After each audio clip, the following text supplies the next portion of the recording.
इमरान प्रतापगढ़ी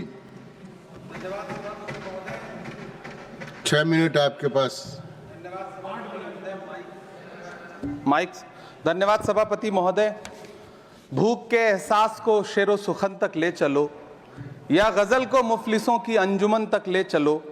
मुझको नज़्मो ज़ब्त की तालीम देना बाद में, पहले अपनी रहबरी को आचरण तक ले चलो। सभापति महोदय, मैं न्यू एजुकेशन पॉलिसी पे बात करने के लिए खड़ा हुआ हूं। माननीय मंत्री जी यहां मौजूद हैं।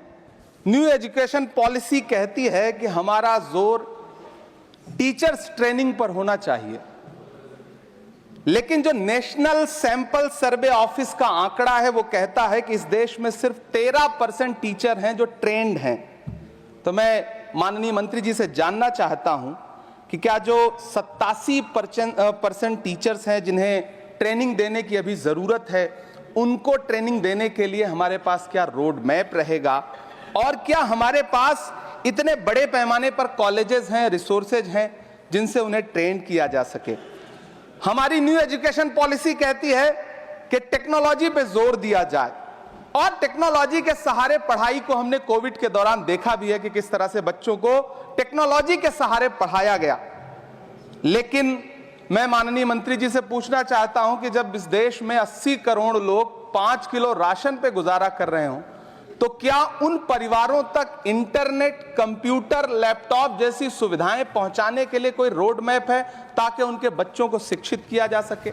मैं एक बहुत महत्वपूर्ण बात और सभापति महोदय यहां कहना चाहता हूं कि माइनॉरिटी कम्युनिटी से जुड़ा हुआ जो मदरसा एजुकेशन का पैटर्न है, उस पे बहुत गंभीरता से माननीय मंत्री जी से पूछना चाहता हूं कि जो न्यू एजुकेशन पॉलिसी है, कुछ मदरसे ऐसे हैं जिनको सरकार रिकॉग्नाइज करती है, लेकिन कुछ बड़े शिक्षण संस्थान हैं, नदवा और देवबंद जैसे, क्या न्यू एजुकेशन पॉलिसी के कॉन्टेस्ट में आपने इन बड़े संस्थानों से डायलॉग करने का कोई मानक या कोई बातचीत शुरू करने का प्लान बनाया है या नहीं, ये मैं पूछना चाहता हूं। और एक बहुत महत्वपूर्ण बात मंत्री जी से मैं पूछना चाहता हूं कि बहुत सारे माइनॉरिटी इंस्टीट्यूट थे जहां पर स्कॉलरशिप का प्रावधान था, लेकिन आपने मौलाना आजाद नेशनल फेलोशिप को एक झटके में बंद कर दिया। हजारों लाखों छात्र जो उस स्कॉलरशिप के भरोसे अपनी शिक्षा ग्रहण कर रहे थे। एक तरफ प्रधानमंत्री जी कहते हैं सबका साथ सबका विकास, एक हाथ में कंप्यूटर एक हाथ में कुरान, लेकिन जब स्कॉलरशिप आप बंद कर देते हैं तो गरीब तबके से आने वाला अल्पसंख्यक समुदाय के जो बच्चे हैं, उनकी शिक्षा व्यवस्था को लेकर के, उनकी शिक्षा को आगे बढ़ाने को लेकर के आपके पास क्या प्लान है? मैं माननीय शिक्षा मंत्री जी यहां पर बैठे हैं, उनसे कहना चाहता हूं कि पूरे देश में, पूरी दुनिया में प्रधानमंत्री जी जाकर के महात्मा गांधी जी की मूर्ति के सामने सर झुकाते हैं, उन्हें फूल चढ़ाते हैं, लेकिन आप ही की सरकार NIT कैलिकट में प्रोफेसर साइजा ए को योजना और विकास विभाग का डीन बना देती है, जो खुल करके कहती हैं कि मेरी नजर में नाथूराम गोडसे तो बहुत महान था। तो आपकी नई एजुकेशन पॉलिसी ये है, इस दिशा में जा रही है।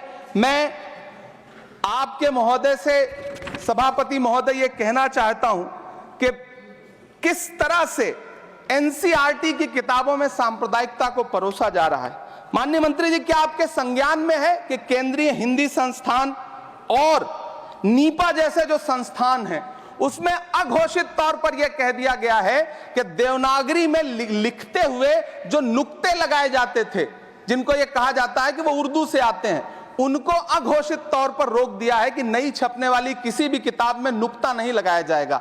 NCERT की किताबें छापने वाले, लिखने वाले कई लोगों से मेरी व्यक्तिगत बात हुई, उनका यह कहना था कि हमें ऊपर से आदेश है, हालांकि ऐसा कोई लिखित आदेश नहीं है। तो मैं आपसे जानना चाहता हूं कि यह नुक्ता हटा करके आप देवनागरी भाषा को मजबूत कर रहे हैं या उसे कर्कश और कमजोर बना रहे हैं? यह मेरा माननीय मंत्री जी से अनुरोध है और यह मैं उनसे जानना चाहता हूं। सभापति महोदय, PM श्री विद्यालय को लेकर के बहुत बातें हुई। मैं एक चीज कहना चाहता हूं कि गाजीपुर एक जिला है उत्तर प्रदेश में, वहां वीर अब्दुल हमीद विद्यालय है धामूपुर गांव में। पिछले दिनों PM श्री कंपोजिट स्कूल का नाम लेकर के उस स्कूल का नाम बदल दिया गया, उसके सहारे भी सांप्रदायिकता परोसने की कोशिश की गई। जब सोशल मीडिया पे बहुत हंगामा खड़ा हुआ, हम सारे लोगों ने आवाज उठाई, तब फिर से बेसिक शिक्षा अधिकारी ने नाम बदल करके पुनः उसका नाम बीर अब्दुल हमीद, जो परम चक्र विजेता हैं, उनके नाम पे करने का काम किया। ये इस योजना के थ्रू भी सांप्रदायिकता को जो परोसने का काम किया जा रहा है, उसको मंत्री जी के संज्ञान में है यह बात या नहीं, और रोकने के लिए क्या काम करेंगे। एनसीईआरटी की जो किताबें हैं, उनसे हिंदू मुस्लिम एकता के जो चैप्टर हटाए जा रहे हैं। महोदय, एनसीईआरटी की किताबें बच्चों का ज़हन तैयार करती हैं। आप बेसिक तौर पे एक नया इतिहास पढ़ाने के चक्कर में बच्चों को, छोटे बच्चों को जो गुमराह करके उनको एक झूठा इतिहास पढ़ाने का प्रयास कर रहे हैं, आगे चल के दुनिया में वो बच्चे कहां सस्टेन करेंगे। तो मैं माननीय मंत्री जी से कहना चाहता हूं कि शिक्षा और धर्म को एक दूसरे से अलग रहना चाहिए।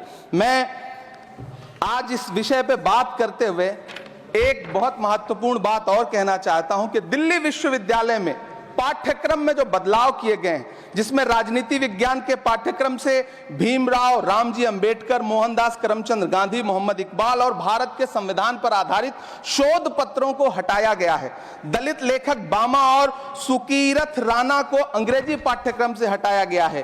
क्या ये चीजें माननीय मंत्री जी के संज्ञान में है? समय बहुत कम है। मैं इस नई एजुकेशन पॉलिसी पर आदरणीय मंत्री जी से और सरकार से इतना कहना चाहता हूं कि आप बदलाव के नाम पर ये जो नई चीजें लेकर के आ रहे हैं, कैंपस में जिस तरह की गुंडागर्दी है, अभी एक माननीय सदस्य ने बोलते हुए जेएनयू का जिस तरह से जिक्र किया कि जेएनयू में इस तरह के नारे लगे, कुछ नकाबपोश लोग आते हैं, नारे लगाते हैं, चले जाते हैं, पुलिस सालों साल गुजरने के बाद उन नकाबपोश लोगों को ढूंढ नहीं पाती है। इतने प्रतिष्ठित शिक्षण संस्थानों को बदनाम करने के लिए जो तरीका सरकार इस्तेमाल कर रही है वो बहुत शर्मनाक है। पिछले दिनों एक महिला भी नकाबपोश, जिसने छात्रावास में लाठी बरसाई थी, डंडे चलाए थे, वो आज तक उसकी पहचान नहीं की जा सकी, दिल्ली पुलिस उसे ढूंढ नहीं सकी।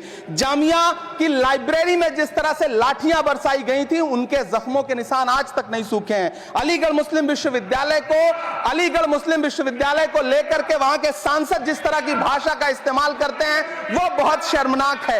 माननीय मंत्री जी और सरकार से मैं आपके माध्यम से पूछना चाहता हूं और यह कहना चाहता हूं, आप बदलाव के नाम पर जो नई चीज लाने की कोशिश कर रहे हैं, महोदय, नदियों को साफ मत करिए, उन्हें गंदा मत होने दीजिए, नदियां अपने आप साफ हो जाएंगी। सभापति महोदय, मैं तो कहना चाहता हूं कि जंगल मत उगाइए, बस पेड़ों को काटना बंद कर दीजिए, जंगल अपने आप उग जाएंगे। मैं तो सरकार से कहना चाहता हूं कि शांति स्थापित करने के लिए भाषण मत दीजिए, अशांति फैलाना बंद कर दीजिए, शांति अपने आप स्थापित हो जाएगी। मैं तो कहना चाहता हूं कि प्रेम फैलाने पर लंबे लंबे लेख मत लिखिए, बस नफरत करना बंद कर दीजिए, प्रेम अपने आप फैल जाएगा। ये जो नई एजुकेशन पॉलिसी है, इसमें जिस तरह से गरीब तबके के लोगों को, हाशिए पर मौजूद लोगों को शिक्षा से दूर करने का प्रयास किया जा रहा है, वो बहुत शर्मनाक है। शिक्षा को निजीकरण की तरफ जिस तरह ले जाया जा रहा है, वो बहुत शर्मनाक है।